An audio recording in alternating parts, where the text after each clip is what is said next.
Les procès Seth Kikouni se poursuivent à la prison centrale de Makala. Ce mercredi 30 octobre, les juges ont confronté le ministère public et la défense sur l'acte matériel attestant la violation des lois de la République par les propos du président du parti politique Piste pour l'émergence devant ses partisans lors de son séjour à Lubumbashi. Devant les juges, les prévenus a démenti avoir incité à la désobéissance civile, mais a répété ses propos en affirmant effectivement que le pays ne va pas du tout bien. J'ai tenu un discours qui était un tout cohérent. La première phase du discours était « Le Congo va mal et tout le monde se lamente ». Et la deuxième phrase était « Le Congo va mal parce que le Grand Katanga va mal ». J'ai parlé du Grand Katanga parce que j'étais au Grand Katanga. Voilà. Avant d'aller au Grand Katanga, j'étais à l'Équateur, j'avais parlé du Grand Équateur. Monsieur le Président, je suis politologue de formation et j'enseigne les cours sur les identités. En République démocratique du Congo, il n'existait pas officiellement une identité qui s'appelle Grand Katanga. Le Grand Katanga est un espace géographique. Dans aucun document de l'État, vous n'allez trouver le terme Grand Katanga repris. Ni dans la carte d'électeur, dans le passeport, ou encore dans le processus d'identification des personnes tel que fait au niveau de la ville. Quand je parlais des Grands Katangais, je parle de l'espace Grand Katanga, c'est-à-dire ceux qui habitent le Grand Katanga. Ce jour-là, dans la conférence, il y avait des gens de la communauté Lega qui étaient présents dans la salle, mais qui habitent le Grand Katanga.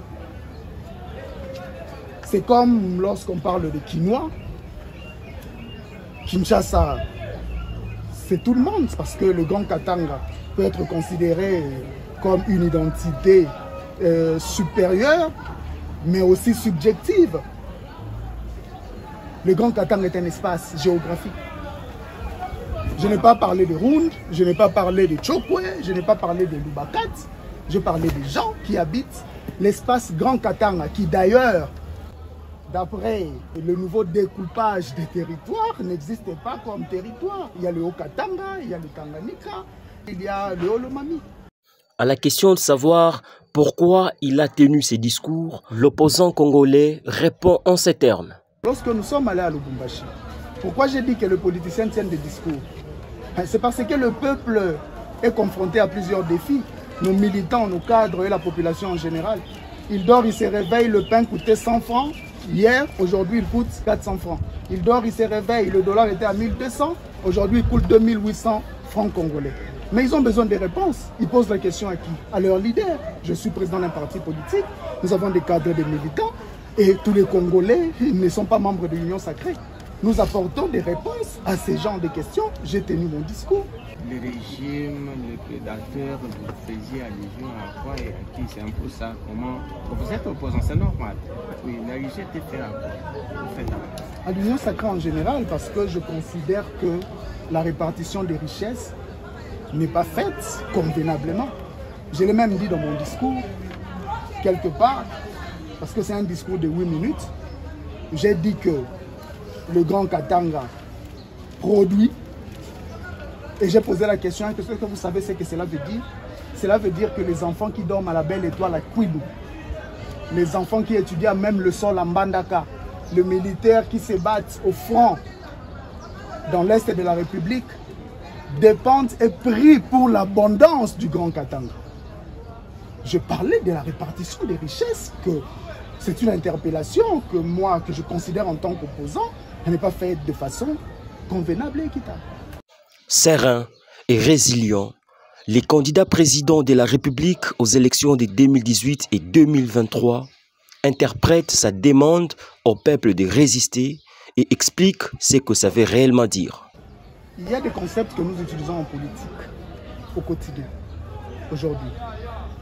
Les concepts comme résistant, guerrier, combattant. Le parti au pouvoir a des combattants, ça fait des années on parle de combattants.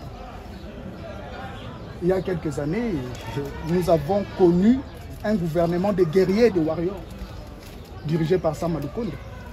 C'est un concept qui a été exploité pendant plus de 4 ans. Le terme résistance est utilisé tous les jours. Parce que nous étions en phase de sensibilisation. Les opposants sensibilisent la population. J'étais là comme opposant, comme chef de délégation du cadre de concertation. Les Katangais, les grands Katangais sont aussi des électeurs. Ils ont voté pour des gens, je les interpelle pour qu'ils puissent aussi interpeller les gens pour qui ils ont voté. C'est tout à fait normal, parce que nous sensibilisons. Marcher et manifester pacifiquement est un droit constitutionnel reconnu que nous faisons. À quel terme? Et quand, comment? Voilà.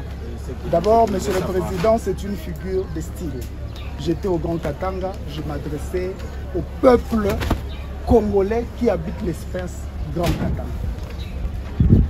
En tant qu'opposant, on s'est fait insulter. Il y a à peine 2 jours, on s'est insulté les opposants à Nzala. C'est une insulte. Et ce n'est pas la première fois. On a été qualifié de combat tabac, c'est là, on s'est fait insulter. Non, mais ici, sa question est précise. Qui les a insultés et en quel terme? Mais l'insulte, c'est lorsque vous élisez des gens et en retour, la situation économique continue à se dégrader. C'est une insulte contre la population. C'est-à-dire que moi, j'étais là-bas comme opposant. Je me suis adressé au peuple congolais qui habite les Grands Katanga. Et nous savons tous que nous, opposants, on s'est fait insulter. C'est une figure de style. On s'est fait insulter. Et dans les faits, dans les gestes, dans les discours, des gens qui sont dans l'union sacrée. C'est de notoriété publique. Insulté par les pouvoirs en place, la Légion était faite à quoi? S'inquiète des ministères publics. Mais dans le débat politique, l'opposition et le pouvoir s'opposent par l'entremise des communicateurs, des médias et de tous les moyens qui sont à notre disposition. Les communicateurs du pouvoir nous insultent, c'est de l'autorité publique. Dans ces débats-là, nous sommes insultés, littéralement. Nous sommes insultés par le pouvoir en place. Le pouvoir en place, vous avez insulté en quoi faisant? En quoi votre réflexion, votre cas? En quoi et comment il vous a insulté et comment vous avez répliqué à ces insultes? Je crois que j'ai essayé d'expliquer ce qui constitue pour nous, opposants, les insultes.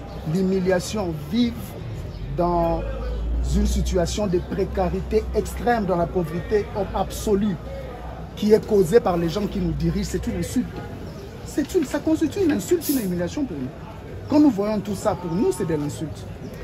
Parce que ce sont eux qui sont censés, selon les promesses électorales que nous tenons tous à la population, ils sont censés donner ou encore assurer ce bien-être matériel-là à la population. Ce n'est pas ce que nous voyons, c'est une insulte.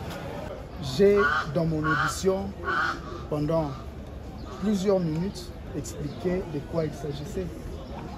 On fait appel à la résilience. Nous faisons face à plusieurs défis. On se réveille, les choses changent négativement. Résister, c'est faire preuve de résilience. Ce qui est tout à fait normal. Et le terme résilience veut tout simplement dire, si vous consultez votre dictionnaire, résister à un choc. C'est quoi un choc sur le plan politique?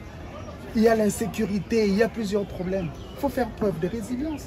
La prochaine audience est prévue le 6 novembre prochain pour la poursuite de l'instruction et la plaidoirie.